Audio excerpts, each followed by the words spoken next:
Learning from the twists and turns, adversity as the measurement of composure. The essence of twists and turns within the evolutionary blueprint. If existence were a straight line cutting seamlessly from initiation to destination, humanity would have no conception of character, and the construct of an autonomous mind would be utterly meaningless.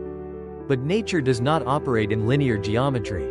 The most magnificent rivers must violently twist through jagged mountain ranges. Ancient trees demanding to nail their roots deep into the bedrock must first navigate savage storms. The twists, turns, and turbulent stretches of destiny are not arbitrary hazards engineered to demolish your life. They are non-negotiable components of evolutionary law. They function as the impartial stress tests of the cosmos, calibrated to measure the volume and maturity of a soul. The majority of humanity, when colliding with unforeseen crises, be it a financial collapse, an emotional rupture, or a searing bereavement, defaults to viewing these mutations as personal tragedies that leave them obsessed, stuck, and paralyzed. They indict destiny, uttering helpless queries. Why is this happening to me? Or, why is the universe so intensely unjust? Conversely, an autonomous mind decodes these deviations through a completely separate lens. They perceive adversity not as a dead-end alley, but as an existential raw material waiting to be transformed. It is an invitation from life, forcing them to exit their shallow comfort zones to excavate latent reservoirs of energy that, under convenient conditions, would remain permanently untouched. When a sharp turn materializes, it systematically strips away our familiar external scaffolding. This might manifest as the liquidation of capital, the evaporation of status, or the exit of an individual we once romanticized as our entire universe. This sudden deficiency easily plunges the ordinary psyche into panic, causing them to feel dropped into an abyss of isolation and amnesia. In clinical reality, however, this is a golden threshold. When all artificial external architecture crumbles, it engineers a consecrated interval to return home. Within that silence, devoid of the static of fame and profit, stripped of the delusions of control, one can finally evaluate the raw caliber of their internal anchor. Adversity, therefore, does not manufacture your grit, it merely functions as an unvarnished mirror reflecting whether you genuinely possess any grit at all. A dissection of environmental mutations and collective psychosis. To appreciate the value of true composure, we must first analyze the behavioral psychology of the masses when subjected to massive environmental shocks. Human history is a chronological chain of continuous crises, pandemics, warfare, economic depressions, or disruptive technological fractures. When these mutations strike, they act upon the social fabric like a high-voltage current ripping directly through the collective defense mechanisms of the herd. The most pervasive phenomenon within crowd psychology during these periods is emotional contagion. Fear is a psychic pathogen that migrates at a velocity far outstripping any biological virus. The moment a habitat fluctuates and familiar structures are upended, the collective mindset drops into total disorientation. Lacking a stable internal coordinate axis, individuals begin clutching onto one another, frantically consuming media static, and subconsciously inflating the absolute worst-case kitsch ban within their minds. This collective panic breeds impulsive, selfish, and highly destructive behavioral loops, mindless hoarding of resources, the projection of blame onto specific scapegoats, or a total surrender to catastrophic despair. Unexpected environmental crisis. Filled down pointing triangle. Collective herd panic. Emotional contagion, spread of fear. Disorientation and externalization of blame. Filled down pointing triangle.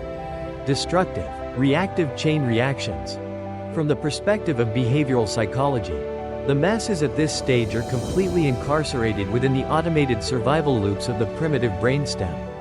They exhaust themselves forcing a rigid resistance against reality, or they attempt to evade it via toxic escapism, mindless consumption of stimuli, or short-term delusions. They transmute themselves into pathetic casualties of circumstance. They rationalize that because the external environment is degraded, they hold a sovereign right to collapse, to liquidate their ethical frameworks, and to lead a derelict existence. But have you ever asked yourself, if your internal peace is entirely conditional upon the world outside remaining perfectly flat? Do you actually possess any peace at all? The answer is an absolute no. For the baseline nature of this cosmos is impermanence. And praying for a lifestyle devoid of adversity is akin to demanding an ocean without waves. It is a highly dangerous form of existential naivety. Unveiling the quality. Refusing to let adversity hijack composure. Standing amidst a sea of humans capsizing under the tempest, the individual with an autonomous mind emerges as a fortified lighthouse. The definitive quality sustaining their power is this: refusing to let adversity hijack composure. Composure here is not a cosmetic skill. It is not the superficial execution of a forced smile. Nor is it the recitation of hollow positive affirmations designed to deceive oneself. It is a state of absolute internal alignment, the capacity to neutralize pressure from its deep neurological roots. When a crisis strikes, the autonomous individual experiences the raw weight of the impact. They are not immune to moments of shock or profound grief. But they absolutely prohibit that shock from degenerating into panic, and they refuse to allow that grief to mutate into despair. They safeguard their composure because they hold a crystalline comprehension of life's evolutionary rhythm. They recognize that just as a brutal winter is the non-negotiable precursor for spring seeds to concentrate nutrients and break through stone, adversity is the gestational phase required to birth a superior stature of the self.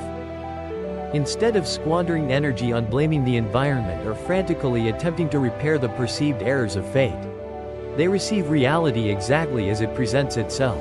This acceptance carries zero traces of surrender. It is the absolute initiation point of wisdom. The moment you cease wasting calories resisting what cannot be altered, you liberate your entire energetic supply to focus exclusively on what you can actively architect. In his classic Stoic text, Letters from a Stoic, the philosopher Seneca issued these awakening words: "A soldier who has never seen his own blood cannot bring a fierce spirit into battle.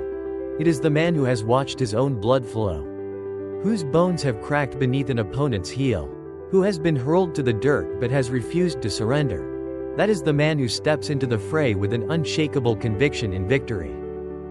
Refusing to let adversity hijack composure is the hallmark of an individual who has thoroughly decoded the rules of existence. They recognize that the universe does not owe them a seamless trajectory, and that their caliber is never demonstrated while lounging on a vessel running downwind. It is stress-tested only when they must pilot that vessel through a violent vortex. Their silence radiates a serene, constructive frequency into the surrounding environment, assisting those around them in locating their own rational anchors amidst the heart of the storm.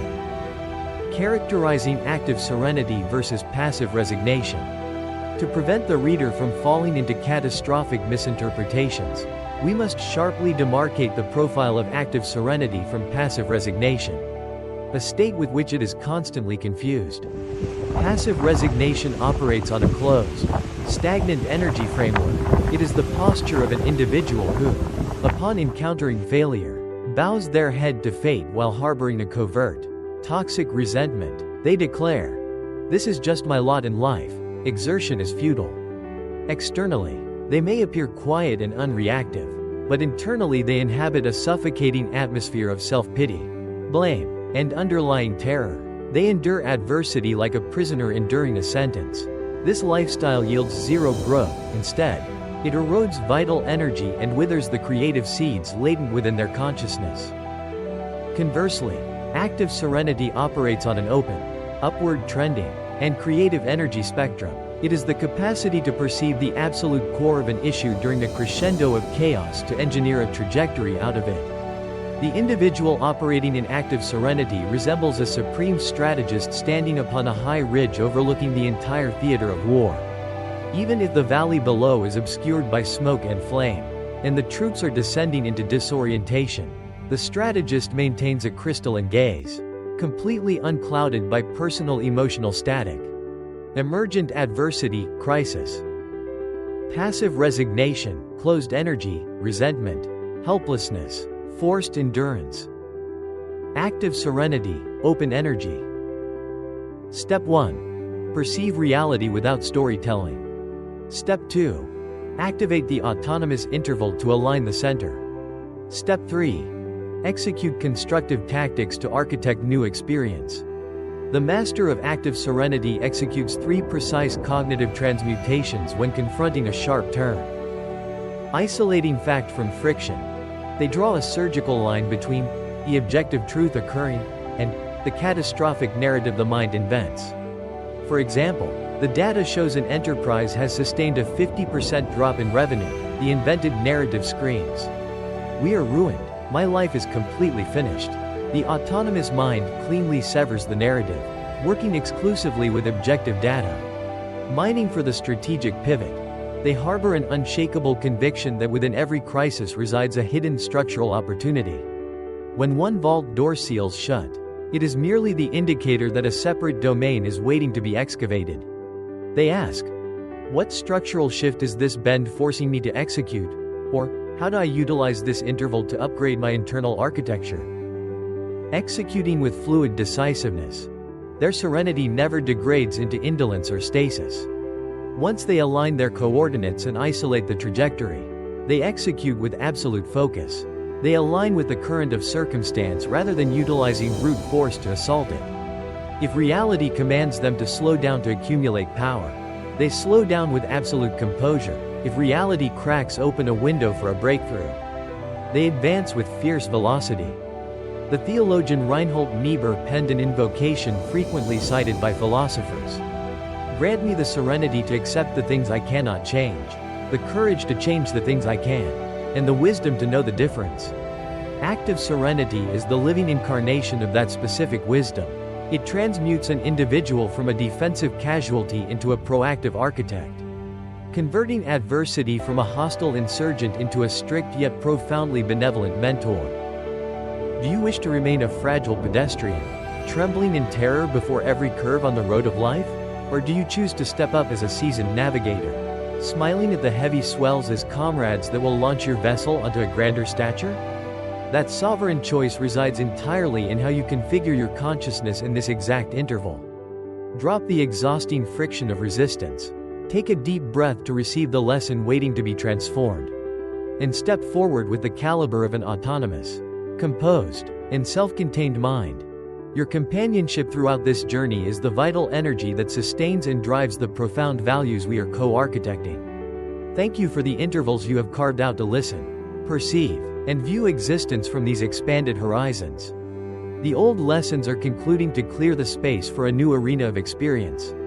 I shall meet you on our next Odyssey, where we will continue to harvest the grit of an autonomous mind, standing unshakable before all mutations of reality.